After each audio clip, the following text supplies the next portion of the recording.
Okay, in this video I'm going to talk about creating new exceptions in Python. So I assume that you know try catch in Python. You can catch exceptions, you can raise exceptions that are already there like this. Now I will like kind of a design guide about how you should go on and create the exceptions for your application. So you might have seen that some libraries, so for example let me show you an example. If I import a library httpx and it has a get function, so this is like request, so I am doing a get and let me provide an invalid URL. Now let's see which kind of error it shows. So it shows httpx.unsupported protocol. So it says like this protocol is not supported. But the thing to note here is that httpx has its own exception. This is not part of Python. httpx has defined this exception. Now how can you do that? So it is pretty simple. Exception is just a class which inherits from exception class. Okay, let me first type it out. So my exception, and you have to just inherit from the exception class, and basically this is an exception. You can raise it, you can catch it, everything. And if you do this, you can see similar to the httpx example. And let's say you want your exception to have a specific type of message, then you can do def init, and in the super call to init you can specify your message. So this exception is mine, let's say. I will explain to you super init part in a moment. Now you can see that message here, this exception is mine, right? So super init is basically calling the exceptions init function. So it is similar to exception and then passing this in. So you see it shows you this message. So we are initializing the exception, which is the super class, by this message.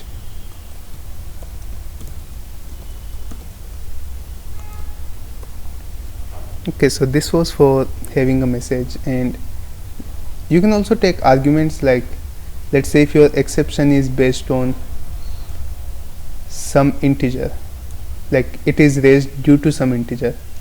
That integer could be, let's say all the okay, let me first create an example. Yep.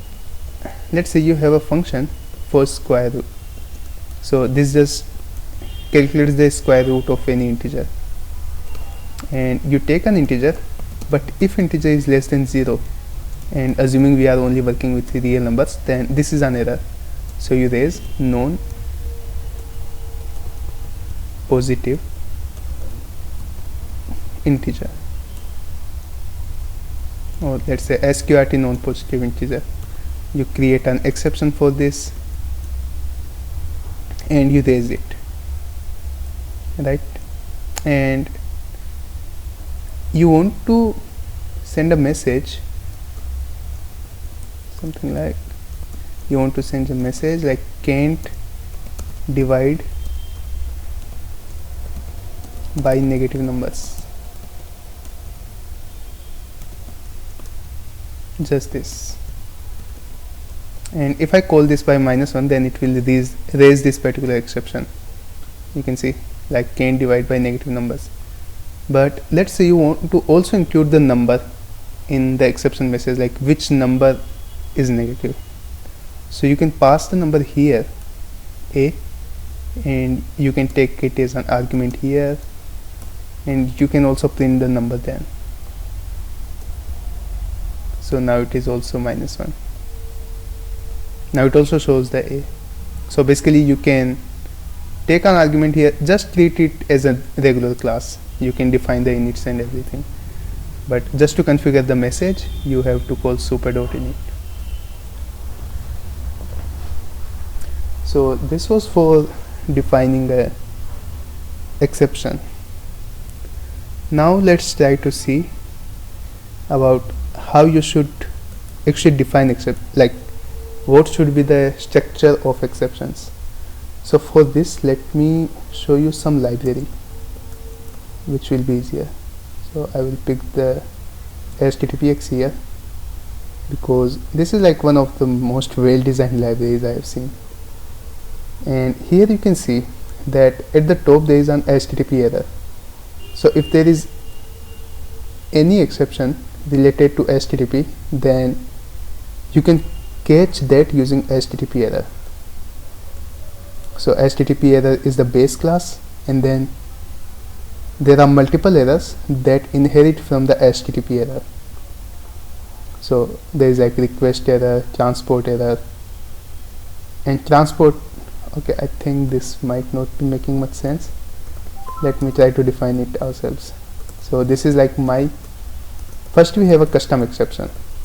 So basically every kind of exception is a custom exception, and this is helpful because you can run any code and you can try to catch the custom exception. So like if the exception is if it is the exception created by me, only then we want to catch it. Then you can use the except block like this. Otherwise it might get very repetitive if you have to mention every exception like HTTP error and then request error, everything here. Instead of that, you have a base class and then you just catch that, and it will work because all of your next exceptions, like let's say non-negative integer exception that we had, it inherits from custom exception. So this is also a custom exception, so it will also get caught. And similar like this, let's say if some function only takes positive integers and the other takes only negative integers, then they both can be inherited from custom exception. And let's say there are similar for empty. There are similar exceptions for strings. So now you can see a pattern that there are 2 exceptions for integers and 1 for string. Then you can create one more exception to help with the hierarchy. So you can do like integer exception, and then these both will fall into integer exception.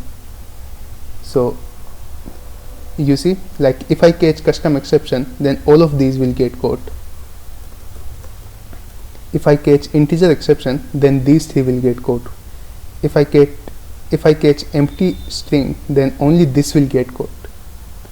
So basically you can have a hierarchy based on the inherits, and then you can, okay, now let me come here. So now you can see the point of this. So if you catch timeout exception, then all kind of timeouts will be catched, right?